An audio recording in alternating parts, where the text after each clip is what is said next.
दे तकलीफ होता है।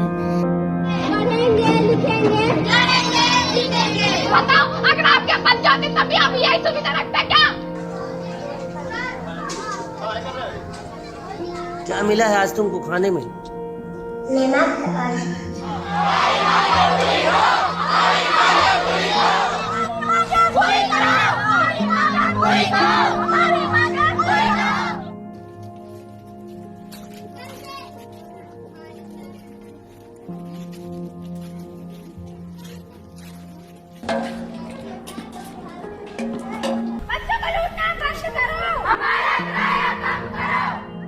ये कुछ मासूम सी ख्वाहिशें हैं जिन्हें बच्चों ने बड़े अदब से दी है जुबान कि अगर हम भी हैं इस मुल्क के हिस्से और हमारी भी हिस्सेदारी है तरक्की के स्वप्न में, तो ये आवाजें प्रधानमंत्री तक पहुंचाई जाए। मुझे नहीं पता कौन पहुंचाएगा, कैसे पहुंचाएगा और क्यों पहुंचाएगा, लेकिन इन आरज़ुओं का प्रधानमंत्री तक पहुंचना बहुत जरूरी है।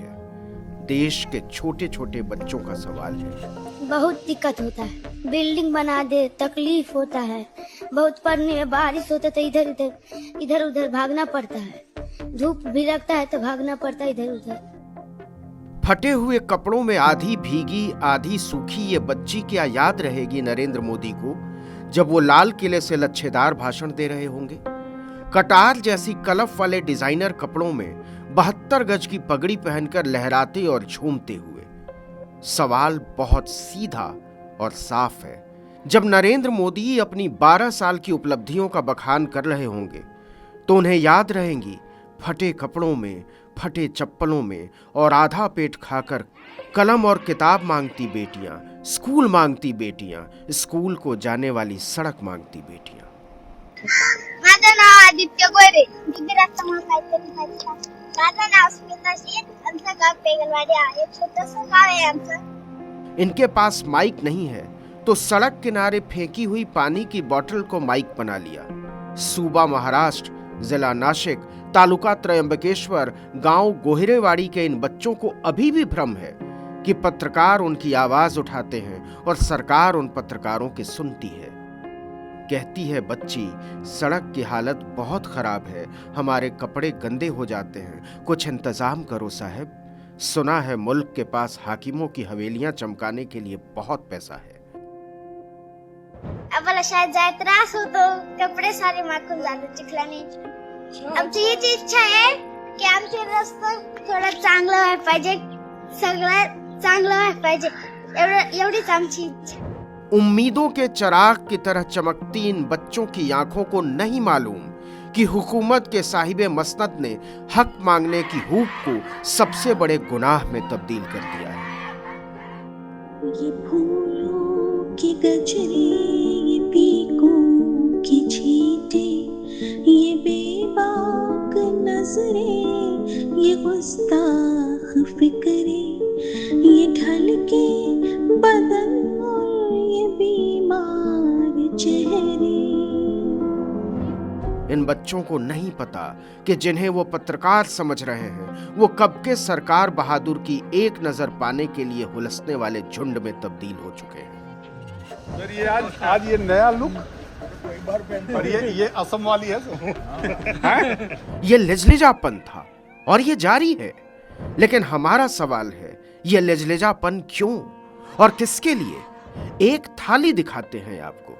जिस उत्तर प्रदेश में रामराज उतरा हुआ है उसके स्कूल में यही थाली परोसी गई है। मादरे हिंद के सबसे बड़े हुजूर, क्या आप इसका एक निवाला भी खा सकते हैं? हालांकि खा सकते हैं गलत लफ्ज होगा, सही होगा निगल सकते हैं। खा सकते हैं मुल्क के गृह मंत्री अमित शाह या स्वास्थ्य मंत्री जेपी नड्डा या शिक्षा मंत्री प्रहलाद जोशी, जो कि इत्तफाकन खाद्य मंत्री भी है।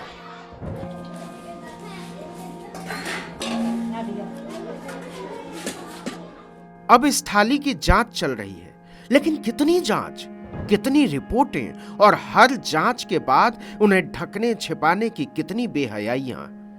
ऐसी कोई एक कहानी नहीं है जहां पनाह। उत्तर प्रदेश के हरदोई के टड़ियावा ब्लॉक के प्राइमरी स्कूल में बच्चों को मिड डे स्कूल में जो सूखा भात परोसा जा रहा है वो भात है या राख, कौन बताएगा? मादर हिंद के बेटों और बेटियों को। मध्य प्रदेश के मैहर के ककड़ा आंगनवाड़ी में बच्चों को पौष्टिक भोजन के नाम पर पूरी और नमक परोसा गया। जब नरेंद्र मोदी लाल किले के प्राचीर से विकसित भारत का थका हुआ, उबाऊ और क्रूर सपना बेच रहे होंगे तो क्या उन्हें ये बच्चे याद रहेंगे? ख्वाब दिखाए जा रहे हैं कि हम बच्चों को नमक रोटी, जला हुआ चावल, सब्जी के नाम पर पानी पिलाकर बुलंद भारत, विकसित भारत और विश्व गुरु बना रहे हैं। बच्चों की भूख, तरसती हुई आंखें और असहाय पुकार बुलंद भारत में मंत्रियों, सांसदों, विधायकों का खजाना भरने की शर्त है। लेकिन अगर इसी को पौष्टिक आहार कहते हैं तो पूछना बनता है कि आप कैसे फेंक पाते हैं विकास, पोषण और शिक्षा पर इतने बेहयाई और उससे ज्यादा ढिठाई भरे भाषण। और इससे कहीं ज्यादा बड़ा सवाल, अच्छे दिन आ गए जैसे आपके नारों के बरक्स ऐसे हजारों लाखों गरीब बच्चों, जिनमें अधिकांश दलित, आदिवासी और अन्य पिछड़ी जातियों से आते हैं, उनकी थाली में आजादी का जो अर्थ उतरा है उसकी कालिख लपेटकर आप इतने खुश और मुग्ध कैसे रहते हैं? एक टीम के रूप में आगे बढ़ करके सारे सपनों को साकार करेंगे, इसी पूरे विश्वास के साथ मेरे साथ बोलिए, जय हिंद।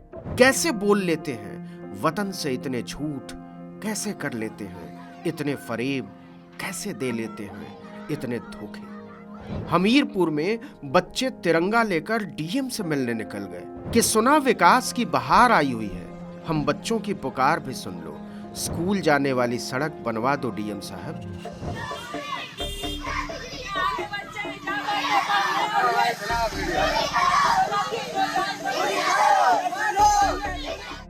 अस्सी बरस की आजादी के अर्थ में इन बच्चों के हिस्से में यही खौफ आया है कि ये लोग हमसे कलम, कॉपी, किताब भी छीन लेंगे। सोचिए, स्कूल जाने की सड़क मांगने के लिए छोटे छोटे बच्चों को तिरंगा यात्रा निकालनी पड़ रही है, जैसे अपनी चुनी हुई सरकार नहीं, अंग्रेजों का राज हो। 1 महीने से मिट्टी डलवा दी कि मिट्टी के कारण हमारे पैर कब जाते हैं सर, कपने के कारण हम गिर भी जाते हैं, दलदल हो जाता है सर। इसकी वजह से हम विद्यालय नहीं आ पाते हैं सर। हमीरपुर और शराबी व्यक्ति हैं अटैच कर सकते हैं, जंगली जानवर सर अटैच कर सकते हैं, इसके कारण रोड बनना जरूरी है सर हमारे गाँव का। डीएम ने पुकार तो नहीं सुनी, थानेदार को जरूर भेज दिया। इन्हें सबक सिखाओ, इन गरीबों की ये मजाल कि हमारी आंख में आंख डालकर बात करते हैं कमबख्त, हमसे हिसाब मांगते हैं। इतनी हिम्मत कैसे होगी?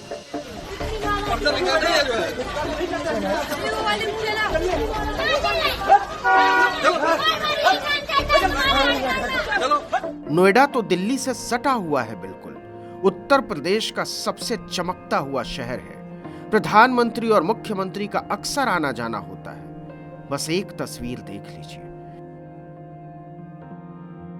बाल्टी में रस्सी बांधकर पीने के पानी के लिए एक बच्चा नाले में लटका रहा है। ये वाल्मीकि बस्ती के बच्चे हैं, इसलिए वो नाले का पानी पिए या गंगा का, इससे प्रधानमंत्री और मुख्यमंत्री को कोई फर्क नहीं पड़ता। क्या लाल किले से भाषण देते हुए ये बच्चा याद रहेगा नरेंद्र मोदी को?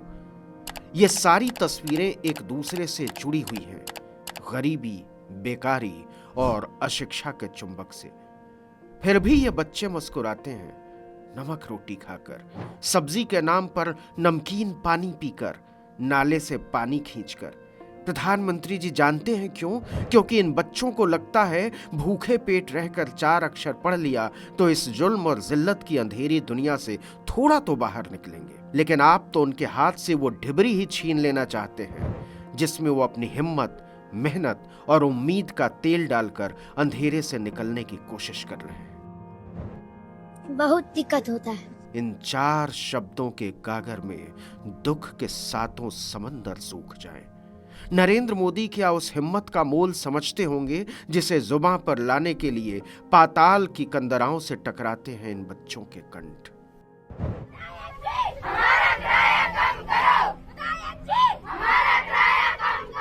इतना दुख, इतनी चोट, इतना अपमान, ये रामराज की नई परिभाषा है।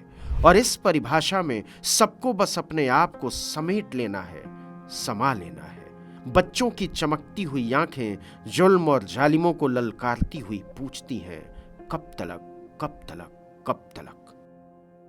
ये सब भीग भी जाता है ना तो कहीं कहीं पे बैठते हैं। बिल्डिंग बना दे, स्कूल बना दे। उफ मेरी जान, कहाँ से लाती हो इतनी हिम्मत, कहाँ से लाती हो इतना जोम, इतनी उम्मीद कि ये दुनिया बदलेगी एक रोज नई नस्ल के वास्ते। लेकिन कब आएगा वो एक रोज? इस उम्मीद में हर तारीख खूंटी पर टंगे कैलेंडर में दफन होती जा रही है, जैसे इतिहास का कोई पन्ना फड़फड़ाता है। समय है इन बच्चों को गले लगा करके राह दिखाने का। ये गुमराह बच्चे हैं, उनको राह दिखाना हमारा काम है। नहीं मेरे मुल्क के प्रधान, नहीं, भटके हुए बच्चे नहीं हैं, भटके हुए आप हैं, और आप इसे मानने तक को तैयार नहीं। हम फिर से बुनियादी सवाल पर लौटते हैं। ये आजादी किसके वास्ते है? ये सरकार किसके वास्ते है? किसके वास्ते हैं आप प्रधानमंत्री? किसके वास्ते है आपकी पलटन? किसके वास्ते हैं ये अदालतें, अदालतों के बड़े बड़े मिलॉर्ड, कानून की किताबें और उसमें दर्ज दफाएं? ये झंडा, ये गान, 7 सुरों की तान, किसके वास्ते, किसके वास्ते, किसके वास्ते? हमारे भविष्य के साथ खिलवाड़ हो रही है मैम। हमारा सवाल बहुत साफ है हुजूर। जब आप लाल किले से 12 बरस की अपनी उपलब्धियां गिनाएंगे तो इन बच्चों से नजरें मिला पाएंगे या नहीं?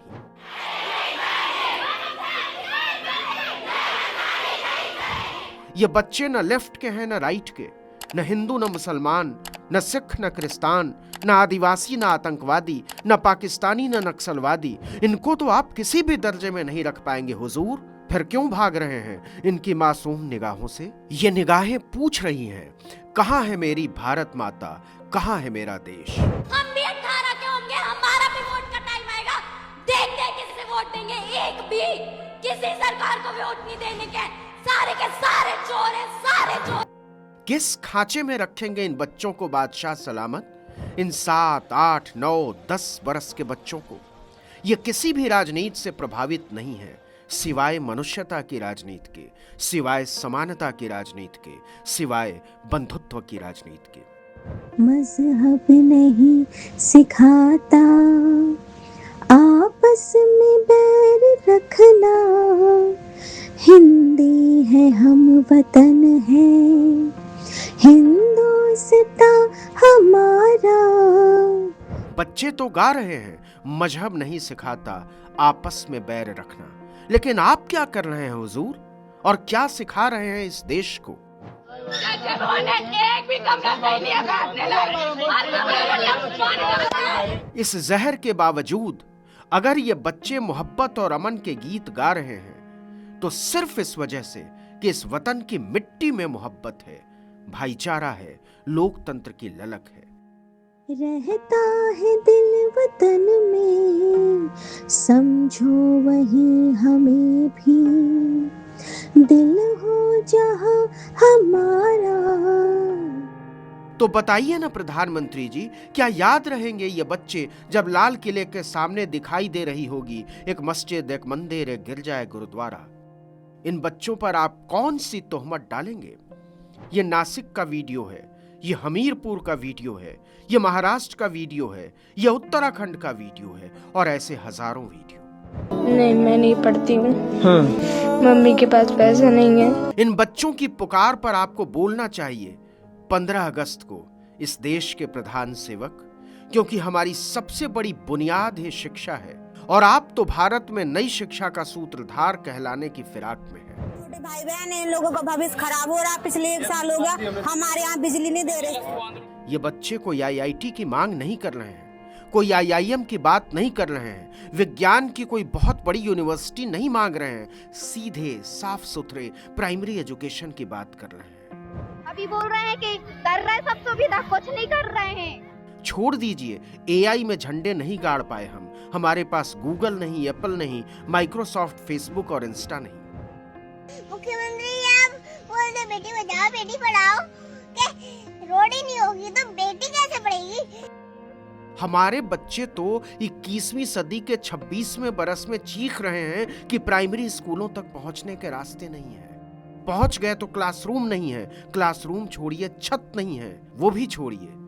शर्म आती है ये कहते हुए, और आपको भी आनी चाहिए मेरे मुल्क के प्रधान, कि हमारे पास अपने बच्चों को खिलाने के लिए रोटी नहीं है, तरकारी नहीं है, दाल नहीं है, और यहां तक कि पीने का साफ पानी नहीं है। क्या आप इसे लेकर लाल किले पर शर्मिंदा महसूस करेंगे प्रधानमंत्री जी? सोचिए ना कि बच्चों के पास माइक नहीं है, उन्होंने पानी की बोतल को ही माइक बना लिया, इस उम्मीद में कि माइक वाली आवाज जरूर पहुंचेगी दिल्ली में बैठे जहां पनाह तक। ये बच्चे क्या कहते हैं हुजूर, कि हम न योगी को कुछ कहेंगे, न किसी एजुकेशन मिनिस्टर को, न किसी फूड मिनिस्टर या हेल्थ मिनिस्टर से है हमारी शिकायत। हम तो सिर्फ आपसे पूछेंगे और आप ही को देना होगा जवाब, क्योंकि आपने खुद स्वीकार की है दुनिया के सबसे बड़े लोकतंत्र की सबसे बड़ी पार्टी के सबसे बड़े नेता की जिम्मेदारी। लड़कियों की शिक्षा पे, उनके अधिकार पे बात आई है तो जनता बोलेगी और आज जनता आवाज उठाएगी। तो सबसे बड़ी जिम्मेदारी भी आप ही की है, लेकिन इन बच्चों को यकीन नहीं कि आपके भीतर इतनी नैतिकता, इतना साहस और देश को लेकर इतना प्यार है। देखिए ना, एक डॉक्टर को उसकी गाड़ी से खींच लिया गया, उसके कपड़े फाड़ डाले गए, उसको पीट पीट कर अधमरा कर दिया गया, क्योंकि उनकी गाड़ी एक गाय से टकरा गई थी और वो मर गई। ये पशु प्रेम नहीं है साहब।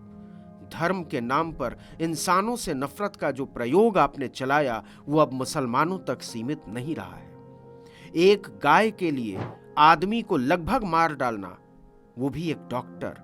डॉक्टर इतने आसानी से नहीं बनते। डॉक्टर जो जंतर मंतर पर दिन रात घायल बच्चों के लिए तैनात रहे थे, पीटने वाले शायद वहां के खुन्नस इस डॉक्टर पर निकाल रहे थे। हम कितने डॉक्टर बना पा रहे हैं कौन नहीं जानता। और डॉक्टर हम क्या ही बनाएंगे, हमारे पास तो प्राइमरी स्कूलों तक के लिए रास्ता नहीं है, मिड डे मील नहीं है, बच्चों के लिए कपड़े, जूते, किताबें नहीं है।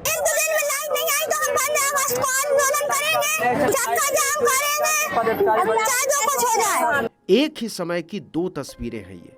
हमारी नजरों के सामने एक डॉक्टर को इतने बुरे हाल में पहुंचा दिया गया, और दूसरी तरफ यूपी, उत्तराखंड, महाराष्ट्र के बच्चे स्कूल जाने के अधिकार के लिए सड़कों पर हैं। लेकिन सबको पता है इसमें होना क्या है। हमारी मांगे पूरी करो, पूरी करो, पूरी करो, हमारे लिए शिक्षा व्यवस्था करो। ये बच्चे उस दौर में स्कूल जाने का हक मांग रहे हैं जब उत्तर प्रदेश में सैकड़ों किलोमीटर के रास्तों पर हजारों स्कूलों पर ताला लगा दिया गया, ताकि पढ़ने लिखने वाले छोटे छोटे बच्चों से कांवड़ियों की शुद्धता में कोई विघ्न न पड़े। पूरे 12 दिन हजारों स्कूल बंद रहे। इस छुट्टी के बाद 13 अगस्त को स्कूल खुले। स्कूलों के पास 2 दिन का भी समय नहीं था कि वो स्वतंत्रता दिवस समारोह की तैयारी कर सकें। अगर 15 अगस्त बीच में पड़ जाता तो राम ही जानते होंगे क्या होता।